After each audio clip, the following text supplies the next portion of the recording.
AIIMS नई दिल्ली व सफदरजंग नई दिल्ली के सीनियर डॉक्टर अब आपके शहर सिवान में। डॉक्टर उमेश, नवजात एवं शिशु रोग विशेषज्ञ, चिकित्सा पदाधिकारी, सदर हॉस्पिटल सिवान। डॉक्टर उमेश जो आपके बच्चों का कर रहे कुशल व बेहतरीन इलाज। सुशीला देवी हॉस्पिटल, डॉक्टर उर्मिला अखौरी के सामने, hospital road Siwan. Mobile number 9199720654 और 7250722154।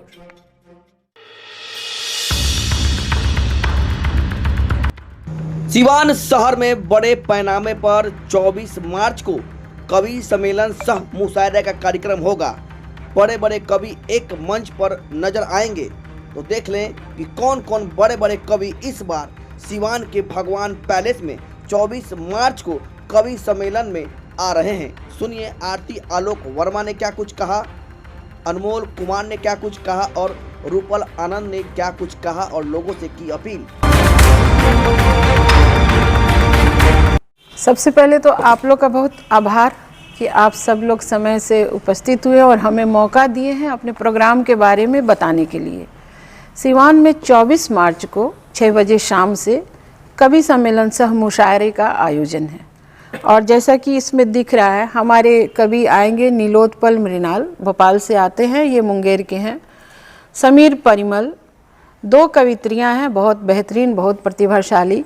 कृति चौबे जो दिल्ली से आएंगी और सानिया राय गया से आएंगी। इनके अलावा हास्य कवि चंदन द्विवेदी हैं और आशुतोष त्रिपाठी हैं और हमारे डॉक्टर साहब डॉक्टर एहसाम जो सभी सांस्कृतिक और साहित्यिक कार्यक्रम में बढ़ चढ़ के हिस्सा लेते हैं और एक बेहतरीन शायर भी हैं, तो उनकी भी शिरकत होगी इसमें।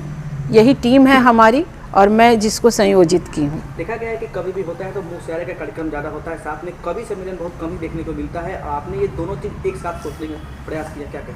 हाँ, मैं तो बहुत देर से निकली काव्य पाठ करने भी, और मुशायरे का मैंने देखा था कि सिवान में मुशायरे का माहौल है। कुछ मुशायरे राजनीति से प्रेरित होते हैं, कुछ मुशायरे सचमुच साहित्यिक सांस्कृतिक होते हैं। ऐसे में मैंने कोशिश की है कि मैं बाहर गई थी 1-2 प्रोग्राम के लिए, तो मैंने नीलोत्पल को खुद सुना और मंच पर मैं साथ थी और उनकी बातों की, उनकी कविताओं की रोचकता के कारण, और मैं मुशायरे पढ़ने भी जाती हूँ उर्दू की वजह से, तो मैं दोनों का समावेश करके कोशिश करती हूँ कि हम ये भाषा को अलग तो कर सकते नहीं है, हिंदुस्तानी ज़ुबान है हिंदी और उर्दू। तो इसलिए के माध्यम से समाज में किस तरह का मैसेज देना चाहती हैं? मैसेज तो पहला मैसेज तो मैं ही हो जाती हूँ कि औरत आगे बढ़ के, कोई नारी आगे बढ़ के किसी कार्यक्रम को संयोजित करती हैं या आयोजक बनती है, इसके लिए मुझे डोर टू डोर जाना भी पड़ रहा है, बहुत मशक्क़त करनी पड़ती है, अपनी बातें समझानी पड़ती है, अपने प्रोग्राम को समझाना पड़ता है, क्योंकि ये प्रोग्राम जब ऑर्गेनाइज होता है तो बहुत सारे खर्चे भी आते हैं जो मेरे अकेले के बस का है नहीं। तो मैं कोशिश करती हूँ सब लोग आए, इस प्रोग्राम को समझें, और वो कोशिश कर भी रही हूँ। तो कुछ सहयोग मिल रहा है, कुछ सहयोग अपेक्षित है। एक सवाल है कि सिवान के बहुत अच्छे कविकार हैं सुनील कुमार तंग जी, जो सिवान में उनके नाम से लोग जानते हैं कि सिवान के वो अच्छे कवि हैं, आखिर क्यों? वो मशहूर हैं, नामचीन हैं, उन्होंने अपना मुकाम जो बनाना था बना लिया है। अब बस हम लोगों को उनका आशीर्वाद चाहिए। इसमें तो कोई नामचीन, हमारे शहर में और भी बहुत लोग हैं, कंवर सिवानी जी हैं जो काफ़ी कितने शायरों के उस्ताद हैं। वो यह बात एक बार मुशायरा में भी पूछिएगा कि आरती आलोक वर्मा जो कविता के लिए कुछ कर रही हैं, चाहे वो कितनी छोटी कलमकार हैं या जो हैं, ये उर्दू हिंदी दोनों मिला के करती हैं, भोजपुरी भी करती हैं। कभी पूछिएगा मुशायरों में या कहीं भी और भी आयोजन हो कि इसमें आरती आलोक वर्मा है या नहीं है, और नहीं है तो क्यों। माँ को छोड़ के भी लोग काम कर रहे हैं, वहाँ पर आप पूछिएगा। तो फिर बात तो वही हो गई। आप देखिए, मुकाम जिनको मिल गया है उनको ना ही नाम की ज़रूरत है, ना ही पद प्रतिष्ठा मेरे देने से उनको मिलेगी। वो ऑलरेडी अपना मुकाम बना चुके हैं सब लोग, ठीक है। अब मेरे में आप मेरी पूरी टीम को आइए, सुनिए, देखिए, इसमें नई कवित्रियाँ इतनी प्रतिभाशाली हैं, तो मैं इसलिए इन लोगों को बुलाती हूँ कि जिस समय में मुझे मंच वगैरह मिलना चाहिए था, जो पहचान मिलनी चाहिए थी, वो मुझे नहीं मिली और ना ही मैं तब तत्पर थी। लेकिन जब मैं बाहर निकलने लगी और इसकी दुश्वारियाँ मुझे समझ में आने लगी, तब मुझे लगा कि नहीं, मुझसे जहाँ तक कोशिश हो सके मैं कोई कार्यक्रम करूँगी और ऐसे लोगों को मंच दूंगी जिसमें स्थानीय भी लोग होंगे, मशहूर लोग भी होंगे, और टाइम टू टाइम इसमें चेंजेस भी है। एक आदमी का, किसी एक का इसमें ना अधिकार रहेगा, ना ही कोई लॉबी है, बस सहयोग से चल रहा है। कार्यक्रम की शुरुआत कैसे? 24 मार्च को, जैसा कि मैंने बताया है, 24 मार्च को शाम 6 बजे हम लोगों ने टाइम रखा है। ये एक फॉर्मेलिटीज़ होते होते 6:30 बज ही जाता है, तो ठीक है 6 को ही हम मान के चलेंगे। लगभग 11 बजे हमारी कोशिश रहेगी कि हम समाप्त कर दें। ध्वनि विस्तारक यंत्र भी बहुत ज़्यादातर तक बचाना नहीं है, इसलिए मैं टाइम का ध्यान रखूँगी। और मुख्य अतिथि, तो इसमें मुख्य अतिथि जैसी कोई बात नहीं है। हाँ, सह प्रायोजक के तौर पे, आयोजक के तौर पे तो ऑलरेडी आपको पता चलेगा ही, अनमोल जी हैं जो सोसाइटी हेल्पर ग्रुप ट्रस्ट चलाते हैं। सह आयोजक के तौर पे मैंने रूपल जी को लिया है, क्योंकि इनकी कार्य क्षमता, अभी विगत दिनों में जब शिव जी की झांकी निकाली गई थी सिवान में, बड़े पैमाने पर काफ़ी खर्च इन सब टीम को भी आया होगा, तो इनकी जो कार्य क्षमता मैंने देखा है और जितनी भव्य झांकी निकली थी, तो मेरी उम्मीद एक बनी है कि हमारे कार्यक्रम को भी सफल बनाने में इनकी भूमिका रहेगी। खासकर कौन कौन कवि जो आ रहे हैं, जो नामचीन तो सब हैं। आप कभी इनको देखेंगे, जैसे कि हम यहाँ प्रस्तुत करते हैं, यहाँ की प्रस्तुति से अलग आप कीर्ति चौबे को आप खुद देखें तो नामचीन है, और मतलब सभी लोकप्रिय मंचों पे अभी जा रही हैं। इनकी कविताएं बहुत लोकप्रिय हैं। सान्या, जो काफ़ी कम समय में बहुत विस्तार, साहित्य अकादमी में लगातार 2 बार 3 बार 4 बार जाना आसान बात नहीं है। उसके अलावा शायर हैं समीर परिमल जी, चंदन द्विवेदी अपने आप में, चूँकि वो बिहार में आयोजक की भूमिका बखूबी निभा रहे हैं चंदन द्विवेदी, और उन्होंने एक टीम बनाई है। एक क्या, उसका मकसद ही है कि बिहारी कवि ज़्यादा से ज़्यादा प्रमोट हों। तो हमारी बिहारी एक टीम भी है जो बाहर भी जा रही है, और बिहार में हर जिला में, तो सिवान क्या, मैं तो बेतिया और आसपास के क्षेत्रों के लिए भी सोच रखी हूँ। तो सिवान का प्रभार मैंने सोचा है कि जहाँ तक हो सके इस बिहार की पूरी टीम को मैं मौका दूँ। शेरो शायरी और मुशायरे के शौकीन जो लोग होते हैं, वे कहीं भी कार्यक्रम होता है तो पहुँचना जरूर चाहते हैं, उनसे क्या अपील करेंगे? और ये कार्यक्रम क्या पूरा निःशुल्क होगा?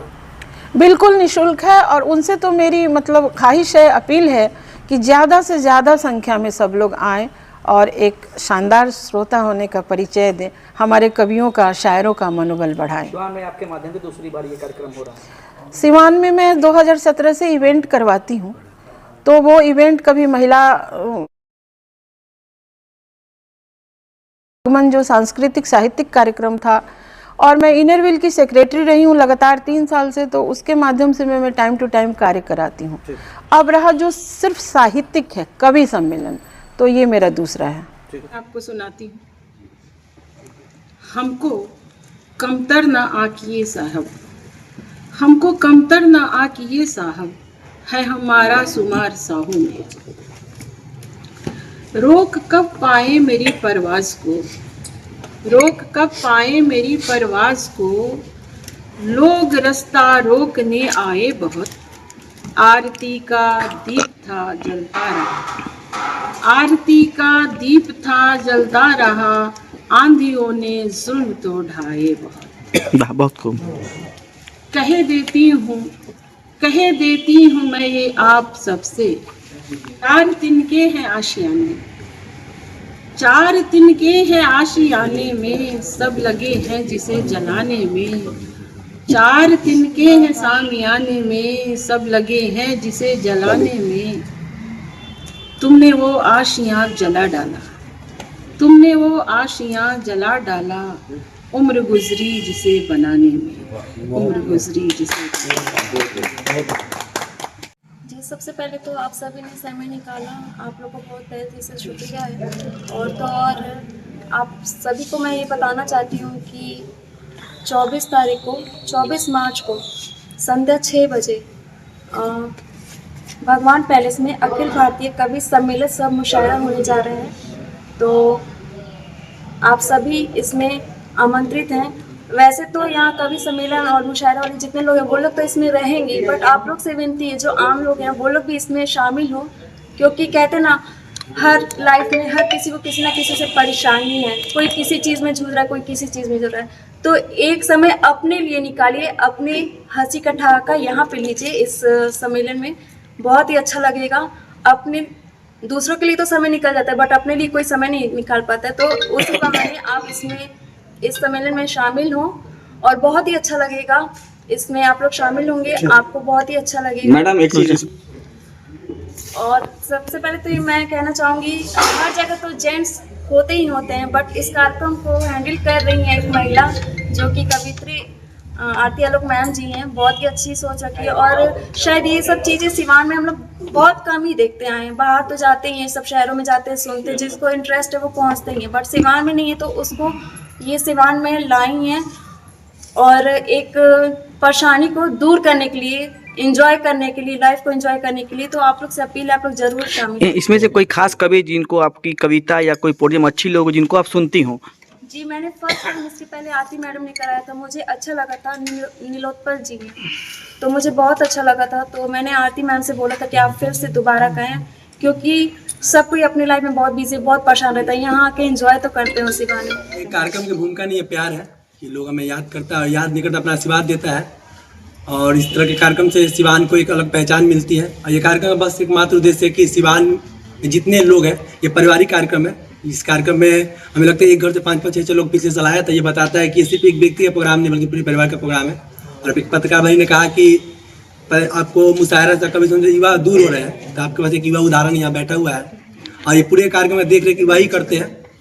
सोसाइटी ग्रुप के जितने मेंबर हैं सब एक वॉलंटियर के तौर पे, एक मेंबर के तौर पे खड़े होते हैं और पूरे कार्यक्रम शुरू से लास्ट तक खड़े होते हैं। और उनका मन नहीं लगता कि कार्यक्रम में होते नहीं।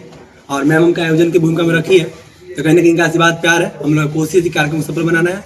और पूरे सिवान वासियों से अपील है कि ये कवि सम्मेलन कराने के मात्र उद्देश्य है कि हम लोग एक बंद कमरे में बंद होते हैं, बहुत सारी परेशानियाँ होती है, कभी कभी लगता है कि परेशानियाँ हमको जकड़ लेती है जंजीर में। तो इस तरह का आयोजन से ये पता चलता है कि जब यहाँ पे आकर मुस्कुराते हैं तो कहीं ना कहीं उतने समय के लिए तो अपने परेशानी को दूर करते हैं। तो आयोजन करा रही, तो इनके लिए हम आरती में शुक्रिया कहेंगे। अरुपल भाभी हमारी जी है, इनको भी धन्यवाद कि आप इसमें साथ दे रही है। और हमें लगता है कि इस तरह का कार्यक्रम आगे भी होता रहेगा। और सभी पत्रकार भाइयों को भी धन्यवाद, क्योंकि इस कॉन्फ्रेंस कराने का बस एकमात्र उद्देश्य था कि हम कम समय में अधिक से अधिक लोगों तक अपने कार्य के बारे में नहीं पहुँचा सकते, लेकिन आपके माध्यम से पहुँचेगा।